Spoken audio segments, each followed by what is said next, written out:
again, in the past, this used to be much, much more important, because Tapestry came with 6 time periods, and it was always totally impossible for, well, virtually impossible for settings to find that to be realistic. So, but it's worth saying that setup is still there, and really it'd be worth considering how often do you want to, how often are you going to look back on the children and what they've done, possibly? How often are you going to look back in a structured way? It used to be about your data drops at the end of a term. If you're still sort of, if you've got systems like that running, then really your assessment periods should fit in with that. I know there've been some questions about baseline stuff as well floating around, so I'm going to talk about that a little bit as well in the context of the areas of concern screen. So we looked at the flags in the app. If you look on here on the right, just to point you to where you're going to find that stuff within Tapestry, all of the meaty stuff, as ever, is under Control Panel in the top right. And then you'll find on the left, you've got a settings menu that you can click on, and down there you'll find that there's flags, and in there you can enable the flags that you want to have in your setting. And I would suggest you only want the flags enabled that you're actually going to use. And as I've said on the left there, in the EYFS 2021 flags, the orange sub-levels relate to birth to 5. So if you're using birth to 5, that may be the set that you want to use. And for reception, the early learning goals flag, so it says ELG 2021. Suggestion is that, towards the end of the year, possibly in the summer term, you might want those enabled, and then you can start, tagging that to your observations as well if you want to work in that way, because obviously at the end of the year you're going to be making those early learning goals judgments. There's one more slide on here just to talk about these reflections. Now, when Tapestry put reflections into their product a couple of years ago, I thought they were a bit mad to push it, because frankly, all of the data systems tracking children were more than enough work already as they were. But now that that's being stripped away and replaced with this more holistic way of working, actually reflections can make a lot of sense if you want to sort of record and formalize some of the discussions and some of the decisions that you're making in your setting. So, typically if you're working in a classroom, whether it's 3-year-olds or 6-year-olds or 10-year-olds, there's always going to be talk. There's always going to be thought between you and the other people in the classroom about what's going on and what would be the best thing to do next for that particular child. If a child is having an issue accessing part of the curriculum, or a child is needing some attention to develop in a certain area, whatever it might be, these conversations happen, and they're brilliant conversations, and they're the things that make a great deal of difference to the children in the setting. Now, it's a real shame in a way that those things don't get recorded, because they're what makes settings and staff so brilliant with children. So this could be a way to write things down that you're thinking about. I know that preschools and nurseries often have multiple rooms and a mass of staff. They can be a really good way for managers to just sort of write a bit of a to-do list, as this needs to be brought up later on at the point when I'm able to speak with that staff member and that staff member. Okay, so there's different ways of using this, but essentially it's a way to write down, as it says in there in the shot, what are you thinking, why are you thinking it, and what you're going to do. Maybe because it could just be something that you've thought of, and in the end, you decide it's not a great idea. Okay, so there's lots of situations where this might be implemented, but it's a way to record your thinking and what's going on in your setting as things are implemented, as things change. And again, I don't think settings shouldn't feel too obliged to, fill up their Tapestry accounts with reflection after reflection after reflection. But perhaps it's the major things that are happening. You might think, well, we want to record it somewhere, and this might be a good place for it to happen. And I'm going to go into the areas of concern section of Tapestry that's now there, that they developed over the last year as a way to give a tracking system that settings can use to again flag up and track children as they go along, with the idea being that in the majority of cases, clicking a no concerns button or keeping it on no concerns is the way to go. We're not looking at sort of having to consider every single strand for every single child in great detail and say, well, that one's well above and that one's well below. It's about finding children, strands of their development that might be a concern. Now, some people have sort of said, oh, I don't like areas of concern because, I'm not sure I'm really concerned. It's just something I've noticed. Well, I think it's something, even if you don't like the terminology of it being a concern, I think we get the idea that it's something of note. It's something where we might want to think about where that child is with their development there, even if it just gets to the point where we go, well, it's no longer a concern. That's still part of the tracking process, isn't it? Reflections can feed into this as well, so that's perhaps why it's worth thinking about. And there's this guided view. So if you want to have quite a structured way to consider the development of the children, maybe that's at the end of a half term, maybe it's at the end of a term, maybe it's something you would do in a couple of weeks' time after the children have settled in for a while. So that would sort of replace your baseline data idea, in that you're considering the children after they've settled in for a bit.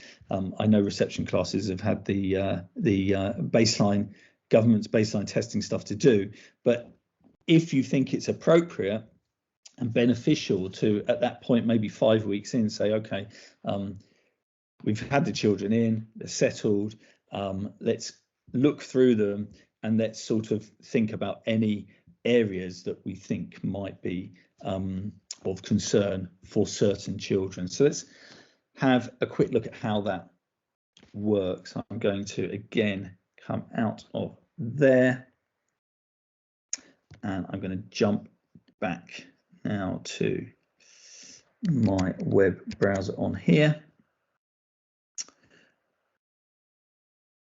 and I'm going to get in here, and we're going to see, there it is. So tracking, and you'll find this nice and refreshing, hopefully, when you look under tracking, and you have to excuse me, it takes a moment when you're on a Teams call for it to come through. You'll find it quite refreshing that under EYFS 2021 for tracking, we've just got these two sections now. Okay, do still have a look under general, because there's some useful bits there. But if I go into areas of concern, I've got this guided view, and then I've got a group view, which is more of an ad hoc sort of way to go in and say, well, look, I was working with this child, I've noticed, a concern in this area, and I want to flag it up at this point, the group view. But let's look at the guided view. And you'll see here, which children would you like to review? Well, you might be reviewing these 4 today at a certain point. You haven't got time to review the rest of them. You're going to review these 4. And so I'm going to click those, children. And which areas would I like to review? Well, if you wanted to go the other way around and review by strand, you could go that way, but I'm going to select them all. And I think for the most part, that's how people will work, where they're thinking about the whole child and going through the strands. And if I go to the next screen, you'll see in what areas. Yeah, I'm going to review all areas for a child, then proceed to the next child. There we go. So here we are, and we're saying, how do you feel about Abby Johnson's progress in communication and language? And you'll see there's some guidance here for you. You know, Tapestry are generally very good at providing the early years related guidance. And I'm going to for here now. Normally it would be on no concerns as standard. That one actually came through as on concerns, because on the last time I did this, I clicked the button for concerns. But this allows you to, you know, if I'm on no concerns, it will just go on to the next section. But I can go to concerns, and then I can create a reflection for this, because of course if you're saying there's a concern, you might want to log what your concern is. Okay, so if I go to reflect, it's going to open, you'll see it opens in a new tab there. Lovely world of multiple tabs we live in these days. I can then you know, type my reflection for that child, who's Abby Johnson in concerns for personal development, wasn't it? So that it moves on once you click make a reflection, it moves on to the next section, which is literacy. But up here is where you can put your concern in. Okay, so here you would write notes on whatever it is you want to write about it. And it says here, is it for specific children? And I didn't mention this earlier, but reflections can not relate to any children at all if you want. So it could be a reflection on your whole setting. And a reflection can relate to more than one child as well if you want. So look, and there's other bits and pieces you can put in here in a reflection, and you'll see that you can say this is ready for discussion. So this might be a staff member putting it in there saying there's a concern, and then later on this same concern can be changed to finished, embedded in practice, or finished, abandoned. So you've got that sort of way of logging what's being discussed and what's being put in action. And this box down here, you know, what's happened as a result. Okay, so you may be reflecting on this area, this child's development, and you're going to put something in place. Well, the impact section would be where you can talk about what's happened. It may have made no difference whatsoever. You might have something else to put in there about that. But hopefully you can see how these reflections tie in then with this review process. So I'm going to say no concerns.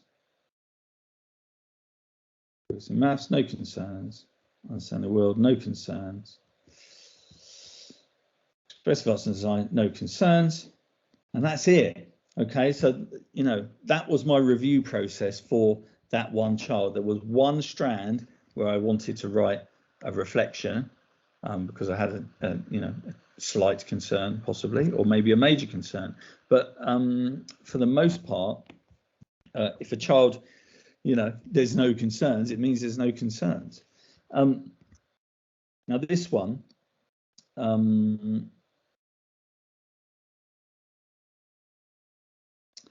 you can see in here that if the child has come up with a, you know, this is for communication and language, when progress was reviewed before, there were concerns on here. And so you can see down here, older items. It says there's no reflection from the current assessment period, right? But older items, here are the reflections that relate to this area. And so if it is an area that continues to be a concern, then you'll have this kind of chronology of what happened and what you were thinking about and the steps that you were putting in. And so, you know, you're gathering that evidence base of, you know, things that you were thinking about and things that you've done, essentially. Okay. And this can be exported as a PDF. So, you know, a printable bit of documentation, if that's something you want to do. If I click on concerns again here, it's going to give me the option again in this area to make a reflection, but I'm going to skip this time. Okay, so you can have a concern, but you're going to skip it. If you're interested in what this bit here means, review, well, it means I'm not really sure at the moment. And again, let's say this is being done by a staff member who wants to speak to a wider group of staff members, maybe, then you could put a reflection in about this. Or if you skip that, then it will just be flagged as something to be reviewed later on. Okay, so you can say, I'm not really sure and I want to talk to somebody about it. So that's why there's a review option on there as well. What else is there to say about this? Let's just go back up here to tracking. And if you leave this process here, you see I've done 10 of my 28 areas over those 4 children. If I go up here, just go in the group view, you'll see that in here it gives you all of the data that relates to this, all of the no concerns, and it will show me the concerns there as well. And you can see on individual children, look, there's the concerns part for Abby Johnson that we flagged up before.